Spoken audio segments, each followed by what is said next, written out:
Del Señor. Amado Dios, te damos gracias en el nombre del amado nuestro Señor Jesús por darnos la oportunidad de reunirnos hoy en tu nombre, de poder ser edificados, de crecer, de poder establecernos cada día más, Señor, en esas verdades que tú has dejado en tu palabra. Y te rogamos, amado Dios, que tú nos prepares nuestro corazón y que nuestro oído esté atento a lo que tú quieres mostrarnos y enseñarnos hoy para edificarnos en la roca.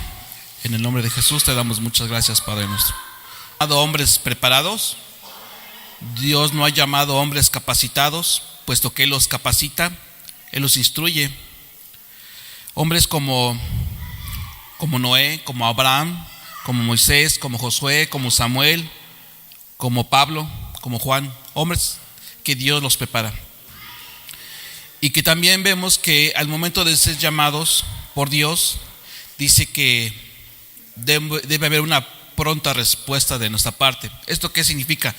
Que al momento de nosotros ser nacidos de nuevo, a ser regenerados por la obra del Espíritu Santo en nuestros corazones, pues de nuestra parte debe haber una respuesta inmediata. ¿Y esto qué significa? Enlistarnos en las listas de la milicia de nuestro Señor. Por lo tanto, vemos que no existe esa parte del ministerio de la silla. Eso es para las personas que aún no han entendido, que no han nacido, que aún no les ha sido alumbrado el entendimiento. Pero los que Dios por su gracia Dios nos ha dado la bendición de haber nacido de nuevo, pues entendemos que acudimos a ese llamado que Dios nos hace. Pero dentro de ese llamado vemos que hay algo importante, la intención del corazón. Por lo tanto, el Hijo de Dios sabe que cuando es llamado de parte de Dios, será que Dios mismo lo hace, no lo hace un hombre, o a través de sabemos que Dios usa a los hombres, pastores, a los ministros, líderes, pero que sabe que en ese llamado no estará buscando una posición dentro de la iglesia, ni buscará tampoco el reconocimiento ni el aplauso.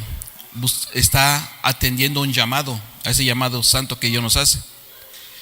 Dice también en Mateo que aquel que se quiera hacer grande entre vosotros, dice que será vuestro servidor.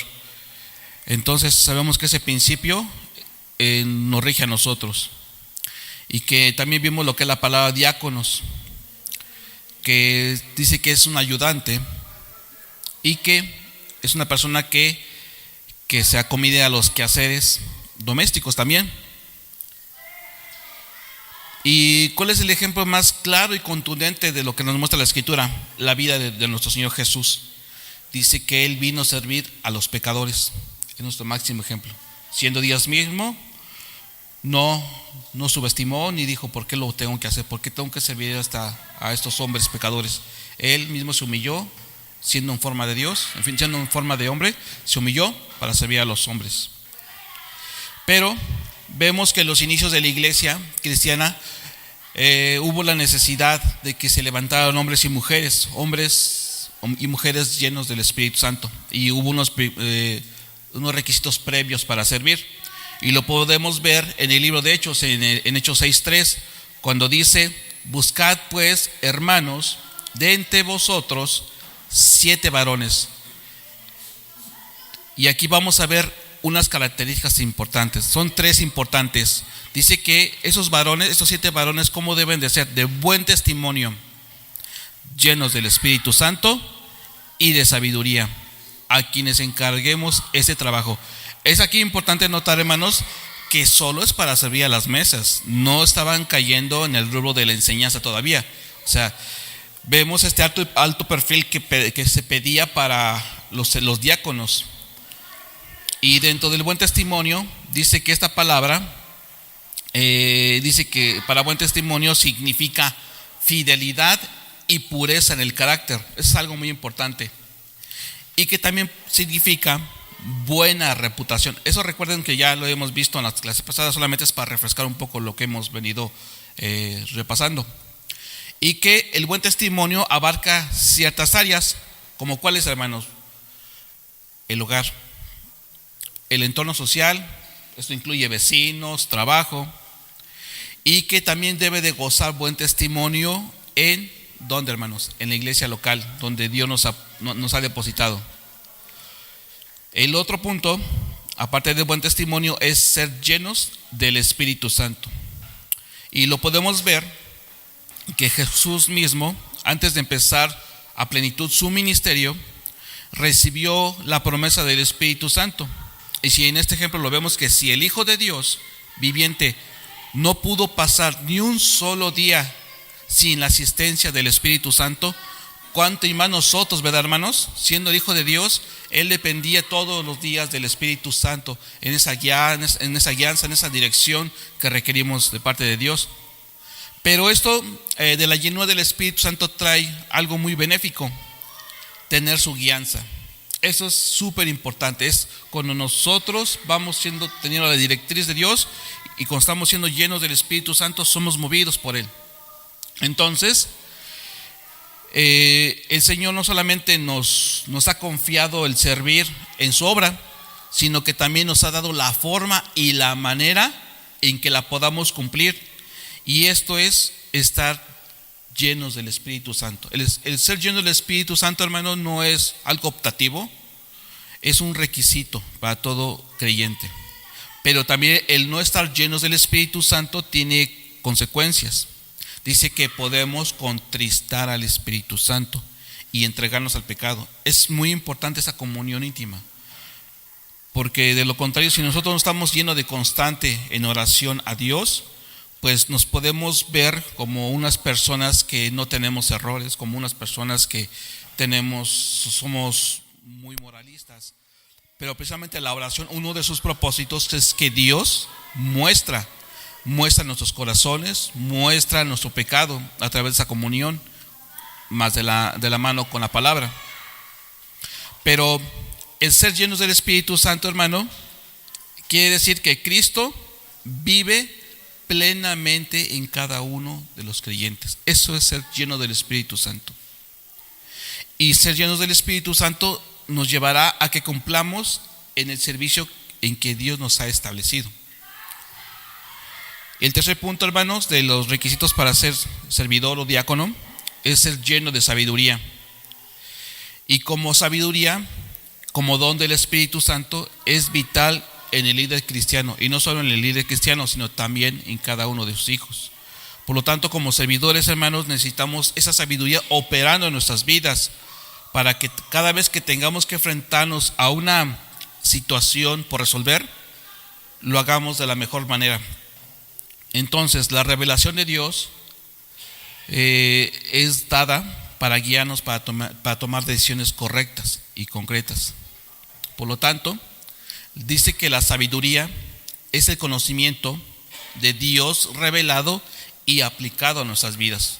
Podemos tener mucha teología, podemos tener mucho conocimiento de la Escritura, hermanos, pero si eso no lo podemos trasladar a nuestra vida cotidiana, pues solamente somos una gran biblioteca de conocimiento. Si no lo aplicamos, ¿de qué sirve? Es como un gran cuadro de mucho costo en nuestra casa.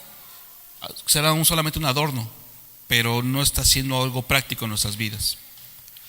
Bien, y también vimos lo que es el perfil de un servidor. ¿Y qué es un perfil? Dice que son todos aquellos rasgos particulares que caracterizan a una persona y que le sirven para diferenciarse de otras para alcanzar ciertas metas.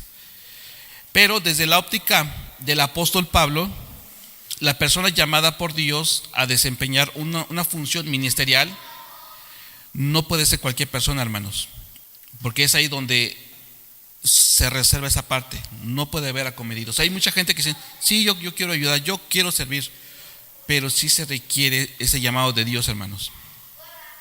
Entonces, al ser una serie de cualidades que debe demostrar, tiene que ver directamente con su personalidad, con su carácter, con su temperamento, con su conducta moral y con su vida espiritual. El servidor tiene que ser una persona íntegra en todos los aspectos, hermanos. Y a partir de aquí, hermanos, vamos a ver 9 aspectos, aquí eso sí los vamos a ir tocando ya, 9 aspectos del perfil paulino sobre la ética y moral cristiana del liderazgo. Es aquí, hermanos, donde la vida cristiana se demuestra, en que vemos qué tan cristianos somos. Cuando nos pasamos sobre ese filtro decimos, ups, estoy fallando en algo.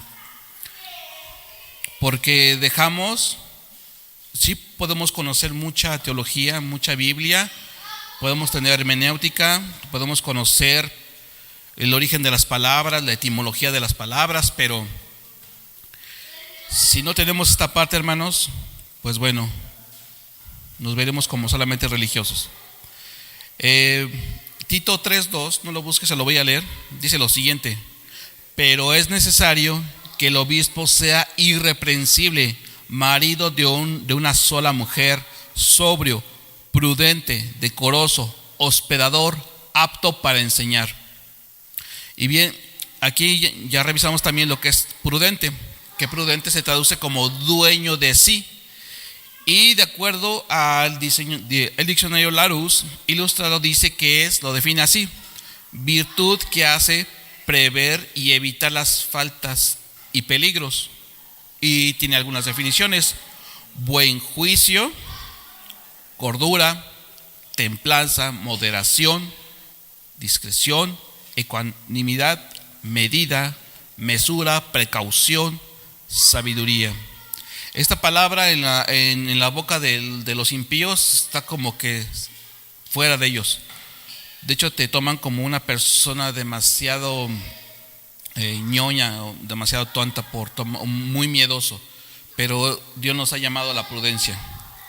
Entonces, también se puede definir como la capacidad que tiene un individuo de controlarse o de equilibrar sus acciones y emociones. Se puede decir que el dominio propio es el resultado arduo y difícil de un ejercicio de la personalidad, y que el dominio propio se contrasta con la conducta destructora y desordenada. Y la prudencia se puede ver en muchos aspectos. Una de ellas, ¿cuál es, hermano? En la forma en que hablamos. Si usted empieza a escuchar a una persona, va a darse cuenta de lo que piensa en sí, y también se ve en nuestras conversaciones. Y eso fue lo que vimos, hermanos, en las clases pasadas. Vamos a entrar a nuestra clase número 4 y a continuar con nuestro tema. Entonces, retomando el tema de la prudencia,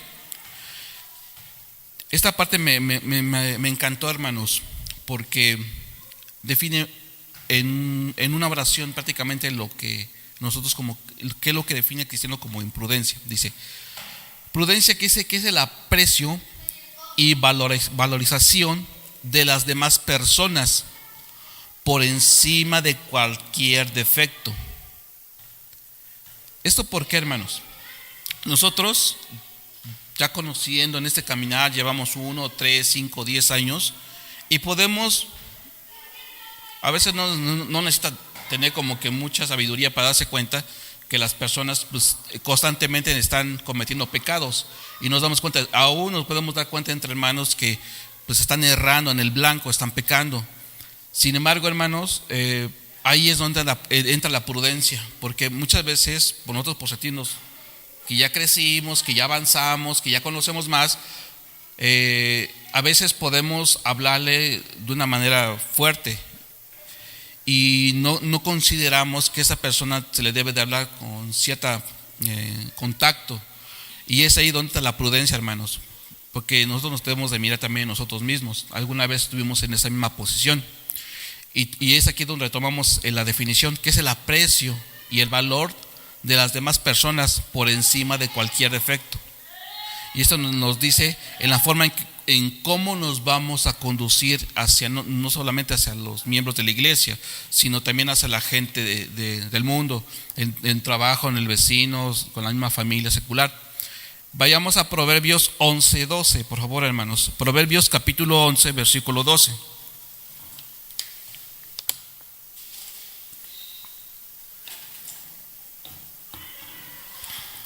Proverbios capítulo 11, versículo 12.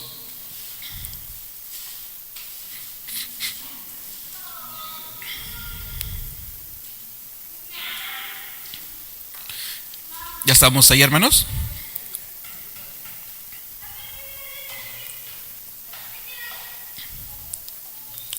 Proverbios 11:12 dice lo siguiente: el que carece de entendimiento se puede traducir, entendimiento se puede traducir también como corazón. El que carece de entendimiento menosprecia a su ¿quién? A su prójimo, mas el hombre prudente calla. Podrán decir, pero es que mira lo que te dijo, ¿no vas a decirle nada? Sé prudentes. Dios nos ha llamado a un ministerio importante, el de la reconciliación, hermanos. Y Dios nos muestra que en lo mayor de lo posible evitemos contender con la gente del mundo, y cuanto y más también con los de la casa de Dios. ¿Somos imperfectos, hermanos? Yo soy el primero, hermanos. Yo tengo muchos errores.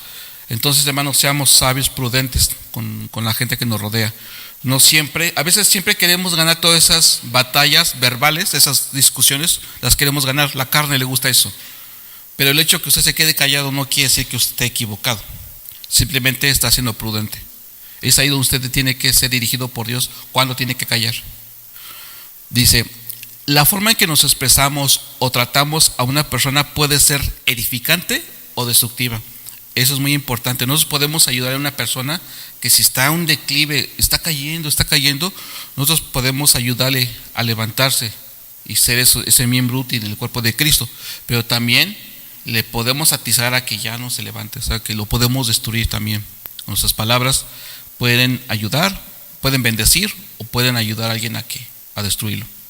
Entonces, dice que no siempre será bueno expresar lo que sentimos con libertad.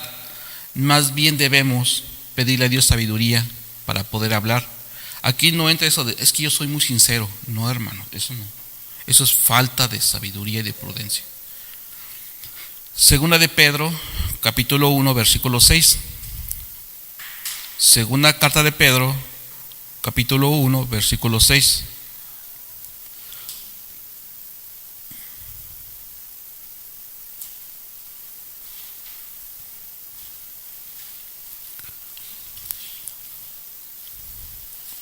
Dice así: al conocimiento, dominio propio; al dominio propio, paciencia; a la paciencia, piedad. Por lo tanto, hermanos, debemos conservar la prudencia por encima de cualquier injuria, es decir, cualquier desprecio. Inclusive, hermanos, nosotros en ese agravio que podamos padecer, no tuvimos culpa, inclusive nos desprecien, nos difamen, y muchas veces sí dan ganas así como que, oye, pues ¿qué te pasa? ¿No? Pero ahí entra la sabiduría de decir, bueno, voy a guardar silencio y voy a pedir la guía de nuestro Señor para ver qué vamos a hablar, qué vamos a decir. Porque muchas veces, no sé si les ha pasado, hermanos, cuando muchas veces uno quiere sacar el abogado que llevas dentro, pues el Señor dice, calla. Pero es que calla. Eso es algo fuerte, hermanos. Cuando el Señor dice calla, es porque Dios está mostrando algo en tu corazón. Entonces, estas palabras de Salomón cuando dice que el que hace caso a la ofensa el que no hace caso de la ofensa, dice que es prudente. Porque imagínense, hermanos, si hiciéramos caso de todas las ofensas que nos hacen, sería un caos este mundo, hermanos. ¿O no? ¿No lo creen así? Ya hay demasiado desorden, demasiado pecado en el mundo como para poder dejarse enganchar por esas ofensas que constantemente. Aquí salimos simplemente, nunca falta quien se te meta o quien te quiera decir algo o ya te vio con malos ojos y que tú le respondas igual, pues ¿a dónde vamos a parar? Entonces, hermanos, ante quienes nos injurian, nos ultrajan y nos maltratan, dice que en el ejercicio correcto de nuestro servicio, dice que mantengamos la prudencia, es decir, guardar silencio. Muchas veces es eso, hermanos. Sí.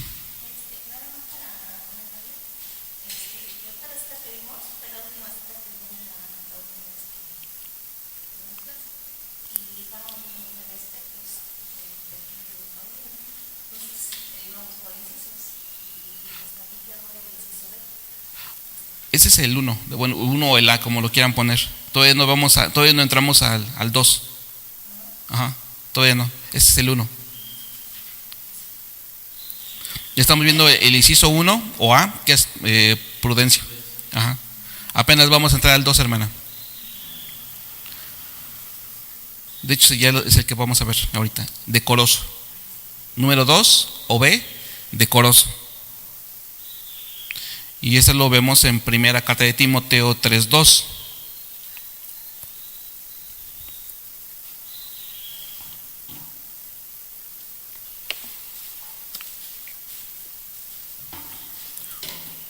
Entonces, aquí vamos a ver qué quiso dar a entender el apóstol Pablo al joven Timoteo cuando incluyó la palabra decoroso dentro del perfil de las buenas características del líder cristiano.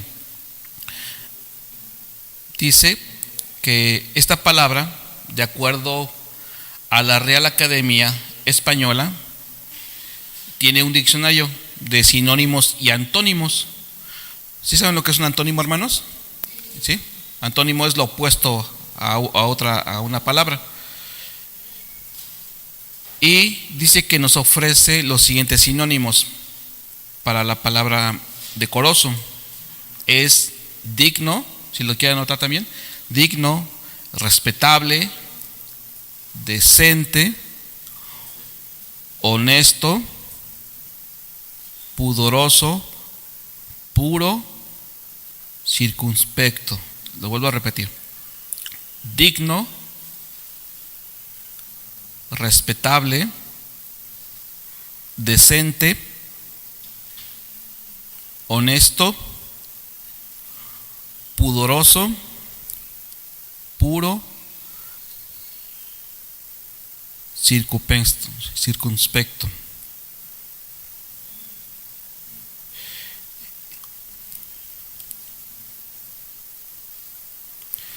Y por otra parte, el diccionario Larousse, la palabra decoro lo menciona como honor, respeto que se le debe a una persona, pureza y honestidad.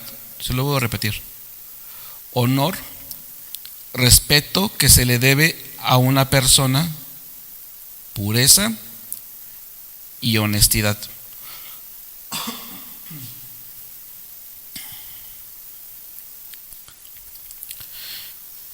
La palabra decoroso proviene del original cosmios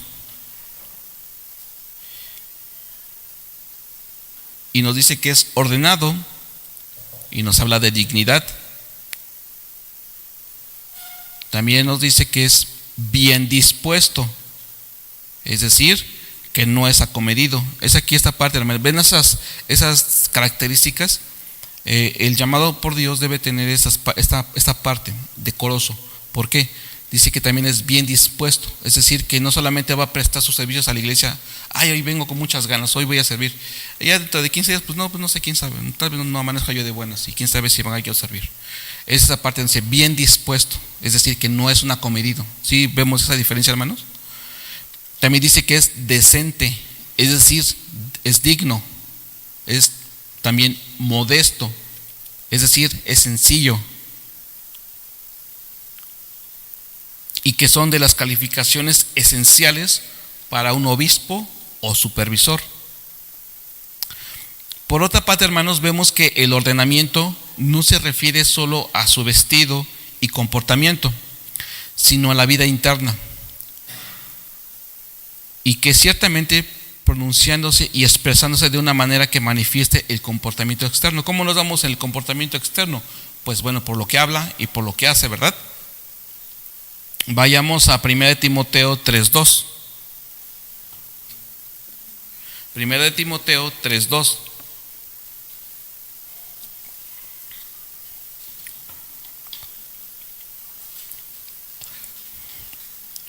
Primera de Timoteo, capítulo 3, versículo 2.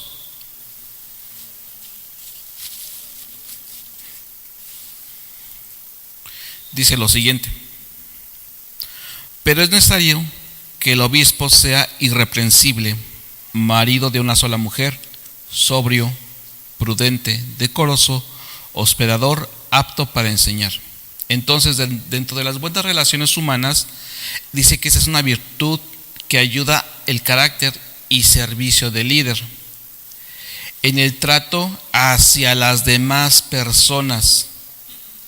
Es la forma delicada de relacionarse con los creyentes y aún con los gentiles, evitando choques, roces y ofensas que puedan afectar la amistad y las buenas relaciones con quien quiere que podamos interactuar. ¿Usted se imagina a un diácono o a un pastor, a un líder áspero? Imagínense esto, hermanos. Hay quienes pueden tener un carácter apacible dentro de la iglesia y dicen, hermano, Dios te bendiga, un abrazo. Así acostumbramos nosotros, ¿no, hermanos? Así somos. Pero allá afuera, cuando ve el comportamiento del impío, dice, ay, hijo del diablo, ¿por qué no? Así hay. Eso no es correcto, hermanos. Es una esfera completa nuestro comportamiento en decoro, en todo lo que nosotros podamos hacer, hermanos. Y tiene que ver mucho en la forma que nos dirigimos hacia las personas, aún hacia los incrédulos. Nos debemos dirigir con ellos con respeto. Entonces, el decoro dice que es el uso delicado, sensato y moderado de nuestras acciones cuando nos dirigimos hacia los demás, sea para comunicar una idea, corregir alguna falta, expresar algún desacuerdo, reclamar el cumplimiento de algún deber o exigir algún derecho. ¿Nos es familiar todo eso, hermanos? De cómo nos conducimos hacia la gente que nos rodea. Sobre todo, pues hay veces que sí es necesario decir, oye, ¿sabes qué, vecino? Pues no pagaste lo que te correspondía. ¿Cómo lo hacemos? ¿Con enojo? ¿Con amargura? ¿Con aspereza? O cuando haya que corregir alguna falta, hermanos, ¿cómo lo hacemos? Somos muy dados a veces de que te dije que lo hicieras así, ¿no te acuerdas cómo te dije? A veces somos así, hermanos. Pero Dios nos está llevando en ese proceso, hermanos, de santificación. Y son de los requisitos que se piden para ser líder, diácono, ocupar una posición de liderazgo en la iglesia. Entonces, hermanos, el antónimo, o sea, lo contrario a decoroso, es pues indecoroso y que se refiere a la conducta. Y dice que es toda aquella conducta burda o torpe, indecente, que no es delicado, que es irrespetuoso e impúdico. Y en lo que se refiere a la conversación, es todo tipo de conversación y expresiones indecorosas, imprudentes y de doble sentido. Y eso es algo muy común, hermanos, que allá afuera pues así hablan, ¿verdad? Con groserías o con doble sentido. Y a veces estás escuchando por ahí la conversación del otro y te empiezas a reír por el doble sentido que están hablando. Cuidado con eso, hermanos. Entonces, en contraposición al indecoro verbal, el apóstol Pablo enseña lo siguiente. Dice, no erréis, las malas conversaciones corrompen las buenas costumbres. Entonces, en los labios de un líder decoroso, en su trato y en su conversación, las ofensas personales hacia su prójimo no tienen lugar. Las palabras hirientes, ofensivas y grotescas están ausentes de su manera de hablar. Esto es algo de mucho cuidado, hermanos, porque el líder siempre, como es una figura pública de alguna manera, pues está expuesto a los ojos de los demás, y si viene y arremete a alguien que no tiene el temor de Dios, pues si no sabe, si se deja enganchar por esa ofensa, va a surgir en el líder pues esa amargura, y se va a referir de una manera despectiva hacia los de afuera, ¿verdad? Entonces es muy importante, pues bueno, que de nuestros labios seamos sabios, prudentes de nuestra forma de hablar. Entonces el decoro en la conversación dice que se caracteriza por la manera decente, prudente y elegante de la persona al expresar lo que siente, aun cuando esté en desacuerdo con la otra persona. Siempre debemos hacer ese trato amable aun con los de afuera. Apenas en la semana, pues una persona, siempre me encuentro con personas así, que suelen ser, no te piden, te demandan, te exigen algo. Y me exigía algo que no era de acuerdo a mi área. Y le dije, oye, le corresponde a tal X área hacer esa parte. Y me empezó a decir sus argumentos. Y dije, no, este hombre no lo voy a hacer cambiar de opinión. Le digo, está bien, te voy a ayudar. Y le empecé a apoyar. Pero la manera en que cómo se dirigen no es apropiada. Siempre es con un lenguaje golpeado, con un lenguaje que intenta humillarte. Pero nosotros, ¿cómo respondemos ahí? ¿Cómo solemos hablar? Eso es lo importante. Entonces, ser decoroso dice que es una exigencia paulina, no solamente para los obispos, pastores y ancianos, sino también para todos los que ejerzan liderazgo en la iglesia del Señor, especialmente para los diáconos y todos los demás líderes locales de la congregación, hermanos.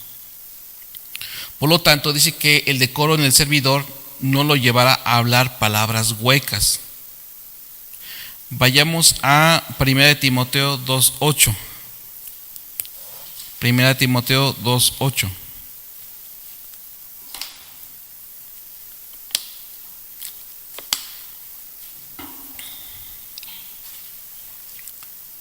¿Ya estamos ahí, hermanos? Okay. Quiero pues que los hombres oren. ¿Perdón? Escuché que me hablaron. Quiero pues que los hombres oren en todo lugar, levantando manos santas, es decir, sin pecado, sin ira ni contienda. El contexto de esta parte que está hablando Pablo es sobre la oración. Entonces, se dice que además del levantamiento de manos, debe hacerse sin ira y sin malas intenciones. Y esto dice que es la indignación establecida contra un hermano, la actitud del deudor sin misericordia de la parábola. No sé si, ahorita vamos a ver esa parte de la parábola. Si usted o algunos de ustedes han tenido esa mala experiencia con un hermano, hubo ya una diferencia, y usted sabe que la otra persona pues se equivocó, y dice, bueno, y vemos que la otra persona está aquí en el tiempo de adoración y bien metido en la adoración y levantando sus manos, sí, estaba llorando. Usted, es algo que usted se puede afectar. Dice, ¿cómo es posible que estés haciendo eso cuando estás en pecado? O sea, hay algo contra usted. Entonces es ahí donde existe esa parte de que usted se va a sentir con algo que le estorba, inclusive para empezar a orar. Vayamos a Mateo 18:21. Mateo capítulo 18, versículo 21.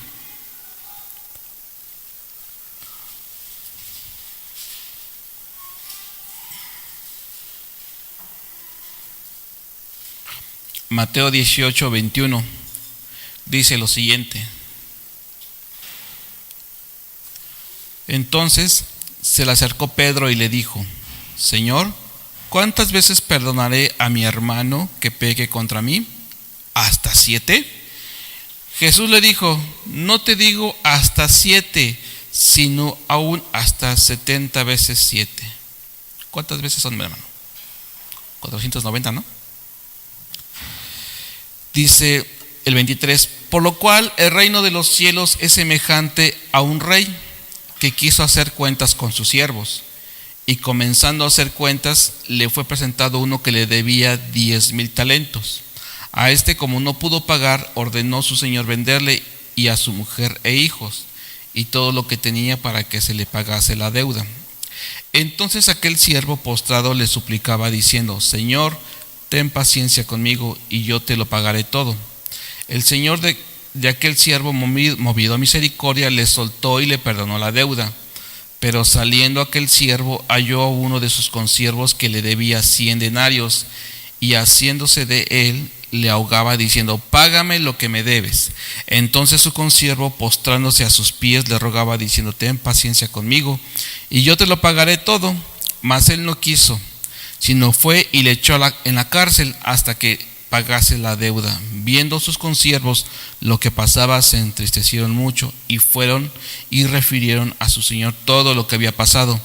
Entonces, llamándole su señor, le dijo: siervo malvado, toda aquella deuda te perdoné porque me rogaste. ¿No debías tú también tener misericordia de tu siervo, de tu consiervo, como yo tuve misericordia de ti? Entonces su señor, enojado, le entregó a los verdugos hasta que pagase todo lo que le debía.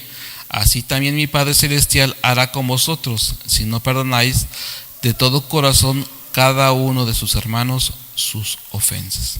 Entonces, vemos que cualquier persona que de una manera deliberada no esté queriendo perdonar no solo a los hermanos, sino a alguien de allá afuera, pues va a tener, su oración no va a ser aceptable delante de Dios.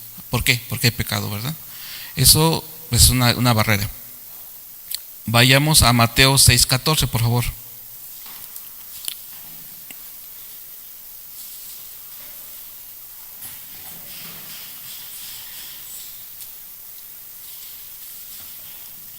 Mateo 6:14, por favor.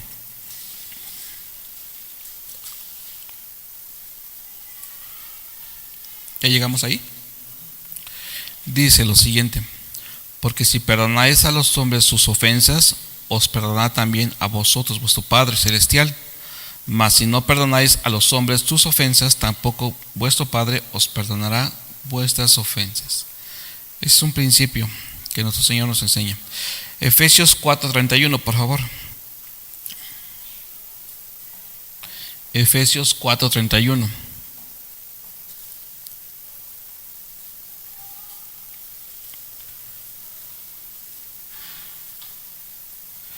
Efesios 4:31 a 32.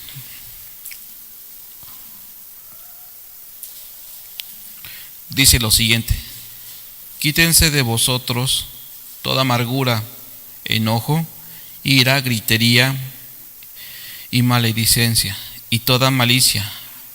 Antes sed benignos unos con otros, misericordiosos, perdonándoos unos a otros, como Dios también os perdonó a vosotros en Cristo. También vayamos a Colosenses capítulo 3, versículo 8. Colosenses capítulo 3, versículo 8.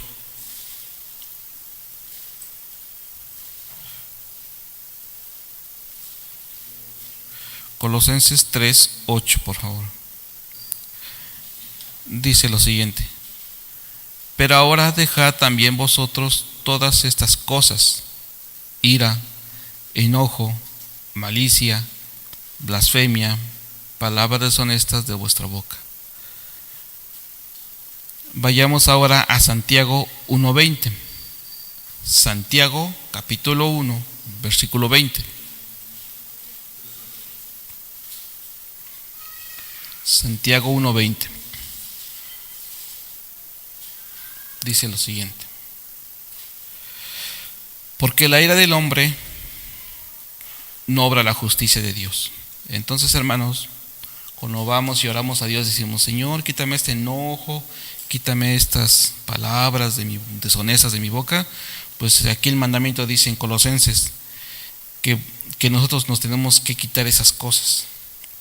Dice, pero ahora dejad también vosotros todas estas cosas: ira, enojo. ¿Qué es lo que tiene que quitar, hermanos? Nosotros, ¿verdad? Nosotros. Porque a veces le pedimos: Señor, quítame esto. Pues nosotros nos tenemos que despojar de eso, hermanos. Ahora vamos a ver lo que es el decoro en el vestir. Por ejemplo, la palabra ataviarse, hermanos, dice que está relacionado con la palabra cosmos, y que en su sentido primario dice que es disposición armoniosa, adorno, y que se usa en 1 Timoteo 2:9 en relación a la ropa con la que debían vestir las mujeres cristianas. 1 Timoteo 2:9. Primera carta de Timoteo, capítulo 2, versículo 9. Vamos a leerlo.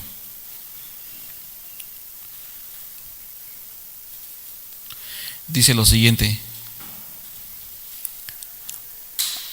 asimismo, que las mujeres se atavíen de ropa decorosa, con pudor, y modestia, no con peinado ostentoso, ni oro, ni perlas, ni vestidos costosos.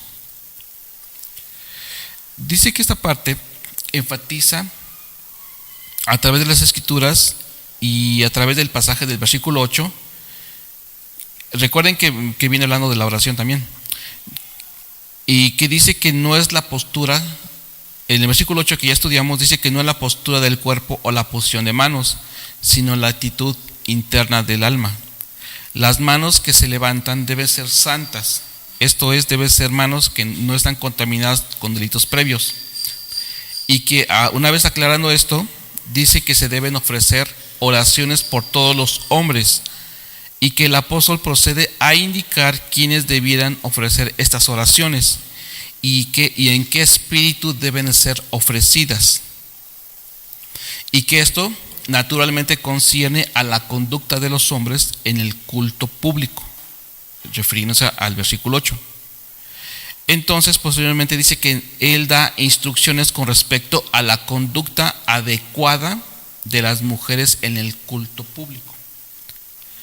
Dice que esto tiene un matiz de significado ligeramente diferente cuando se aplica al carácter que cuando se aplica a la ropa y a la apariencia exterior. En el versículo 9 que leímos, cuando dice asimismo, se traduce también esta palabra como igualmente, que las mujeres se atavíen de ropa decorosa, con pudor y modestia, no con peinado ostentoso, ni oro, ni perlas, ni vestidos costosos. Dice que la palabra y el contexto del versículo de 1 Timoteo 2:9 igual muestra que Pablo dice que está continuando con observaciones en relación con la conducta en el momento de orar. Así como los hombres deben de ser los preparativos necesarios, es decir, cuando nosotros salimos de casa y pues nos preparamos para salir, y de modo que con un corazón apercibido y sin disposición previa hacia el mal vayan a la iglesia. Es decir, pues nosotros constantemente nos estamos poniendo a cuentas con el Señor, procuramos un ambiente de armonía en nuestra casa cuando venimos para acá, ¿verdad? Porque siempre hay cosas que como que hacen que se rompa esa comunión con Dios por las cosas que vas viviendo, ¿verdad, hermanos? ¿O nada más me pasa a mí? Pues, a todos, ¿verdad? Bueno, entonces dice que una vez capaces de levantar las manos santas, dice que así también las mujeres deben dar evidencia del mismo espíritu de santidad, y deben demostrar esto cuando todavía estén en casa, es decir, cuando se están preparando para asistir al culto y aún en su manera de que lo representan. Por lo tanto, dice que el apóstol Pablo es muy claro y que no condena, eso es muy importante, dice que no condena el deseo de las mujeres por arreglarse o por adornarse, así traduciendo de una manera, y dice que debe de ser de buen gusto. Es algo que Dios puso en las mujeres. A las mujeres son más diligentes en su persona, les gusta pues ponerse ahí la línea, el maquillaje o algún atuendo, ¿o no, hermanas? ¿Verdad? Pues, sí, claro. Entonces, nosotros somos más prácticos los hombres, nada más nos ponemos gel, crema y vámonos, ¿verdad, hermanos? 5 minutos estamos. Pero entonces dice que si el vestido de la mujer ha de ser verdaderamente tal cosa, debe expresar modestia y buen sentido. Por eso dice que el apóstol Pablo dice lo siguiente: con traje o con vestido, con modestia y buen juicio. Y aquí la palabra pudor dice que indica un sentido de vergüenza y de temor de traspasar los límites de la decencia. Eso es muy importante, hermanas. Y que la palabra modestia significa literalmente pureza mental. Al vestirse para ir a la iglesia, hermanas, las mujeres deben de poner en práctica el sentido común. Deben vestirse con un atavío sensato. No deben tratar de exhibirse o de causar furor, usando ropa llamativa como que para que los demás o las demás sientan envidia de ellas. Alguna vez escuché un comentario de unas mujeres que dicen que realmente la mujer se arregla, pero para causar cierta envidia hacia las mismas mujeres. Es como que crean una cierta competencia entre ellas. Bueno, ustedes las mujeres deben de saber eso. Y que finalmente la forma en que la mujer se viste es para darse a conocer, no solamente porque quieren representar algo atractivo, sino que se dan a conocer a los de afuera y muchas veces da a conocer lo que hay en el corazón de las mujeres. Entonces, se debe recordar siempre que a veces el corazón orgulloso se esconde tras una máscara que pretende modestia. Y eso también es pecado. Hay que evitar de una manera cuidadosa los extremos. Esto es lo que implica el buen juicio, porque tampoco, hermanas, tampoco vamos al otro punto de que, pues ¿para qué me arreglo si dice que debo ser modesto? Vamos hablando de las mujeres. No, hermanas, eso es un equilibrio. Sí, hay que ser apropiados con nuestra vestimenta, pero tampoco podemos estar desalineados, ¿verdad? ¿Sí es correcto, hermanas? Ok. Entonces, el vestido debe expresar el decoro interior y la sana perspectiva de la vida, es decir, la perspectiva cristiana. Si imagínense, hermanos, si a un Dios mismo cómo cubre, cómo ha hecho la creación de una manera hermosa, ¿verdad? Y nosotros también pues nos debemos de procurar nuestras personas, de tener cuidado de ellas. Pero también no nos vayamos al extremo, ¿verdad? Más adelante vamos a ver esa parte de los peinados ostentosos y lo que el apóstol Pablo enseña. Entonces dice que la mujer que es creyente debe tratar de no hacerse notar mediante una vana exhibición de ornamentos de oro, es lo que se estaba hablando en aquella época.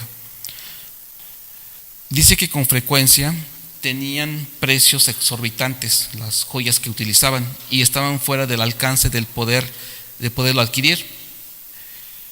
Y que si recuerdan esa parte de la perla de gran precio, se lo vamos a comentar ahorita. Dice que ¿qué es lo que hacía? Un mercader, para poderla comprar, dice que vendía todo para tener esa perla. Imagínense el costo que tenía. Y lo vemos en Mateo 13:46, total no lo vamos a leer, solamente anótelo, Mateo 13:46. Sin embargo, dice que alguien en los tiempos del apóstol Pablo dijo lo siguiente, dice, he visto a Lolia Paulina. ¿Quién sabe quién es esta persona? Es la esposa de Calígula, una persona muy, muy conocida del Imperio Romano. Dice que esta persona se cubría de esmeraldas y perlas que brillaban sobre su cabeza y cabello, oídos y cuellos y dedos. O sea que estaba tapizada de joyas. Era una mujer que, pues bueno, que era muy exagerada en su forma de vestir. Entonces, hermanos, hermanas, la mujer de fe no anhela vestidos costosos. Por ejemplo, un vestido caro y ostentoso. Por ejemplo, la túnica de aquellos tiempos o manto utilizado por las damas se parecía a la toga del hombre. Sin embargo, dice que era producto de una artesanía más fina y se podía caracterizar por una ornamentación más rica y con una mayor variedad de colores. Y en relación, por ejemplo, a los peinados y trenzas, dice que eran muy populares en aquel tiempo de Pablo, pero que también eran muy costosas para realizarla. Y que realmente se veían muy deslumbrantes las mujeres, o sea, como que era algo muy exagerado también. Por ejemplo, las trenzas, dice que se sostenían con peines de carey. ¿Quién sabe quién es eso? Peines de carey. El peine de carey son de un color como marrón, rojo, algo así más o menos se ve. Y yo apenas lo investigué anoche porque no sabía qué era. Y dice que lo hacían de la tortuga, lo sacaban de ahí, de ese material, y actualmente pues lo hacen de una manera sintética que simula ese material, y que también que a través de broches de marfil o de plata, y que también utilizaban alfileres de bronce con sus cabezas enjolladas, y dice que entre más variadas y caras era mejor. Y por ejemplo dicen que las cabezas de los alfileres con frecuencia eran de imágenes en miniatura. Puede tener un animal, una mano humana, un ídolo, una figura femenina. Imagínense, hermanos, en aquel entonces pues las herramientas eran limitadas. Imagínense la paciencia que tenían que para hacer algo diminuto en una cabeza de un alfiler. O sea, es muy pequeño, ¿verdad? Entonces eso habla de lo costoso que podía resultar utilizar un accesorio de ese tipo. Entonces dice que en aquellos días las trencillas con frecuencia costaban una fortuna. Era el artículo de lujo. Y por lo tanto la mujer cristiana está ante la advertencia de no ceder ante tales extravagancias. Y bueno, hermanos, hasta aquí vamos a dejar el día de hoy. Vemos cómo esas 9 características que el apóstol Pablo nos va a ir exhortando, nos van a mostrar pues esa vida que Dios nos quiere llevar. No solamente esto es como requisitos para los diáconos o para los ancianos, es para la iglesia, hermanos. Vamos a orar para dar gracias, hermanos. Amado Dios, damos gracias en el nombre del amado nuestro Señor Jesús por esta oportunidad que nos das de podernos instruir en tu palabra, Señor, y que nos muestras a través de tu enseñanza la forma de vivir, Señor, la forma en que un cristiano se debe de desenvolver, desempeñar y mostrar, no solamente en la iglesia, Señor, sino con los de afuera, Señor, con los que no te conocen. Ayúdanos, Señor, y danos de tu gracia para vivir esas verdades fielmente, Señor, porque sabemos que en nuestra capacidad, en nuestra carne, jamás las podremos hacer, Señor. Sigue derrumbando nuestras ideas, nuestros argumentos que se contraponen contra tu voluntad, Señor. Y pedimos tu misericordia cada día para ser aptos y ser cada día más a tu imagen y semejanza, Señor. En el nombre de Jesús te damos la honra y la gloria, Padre eterno. Amén. Bien, hermanos, quedamos despedidos. Hermanos, les recuerdo que si alguien no vino las primeras 3 clases y hoy inicio, puede rescatar su semestre. Quien tenga más de 3 faltas ya no tiene derecho a examen. Entonces, para que se lo comuniquen a los demás hermanos, si alguien tiene más de 3 faltas, ya en la cuarta, pues ya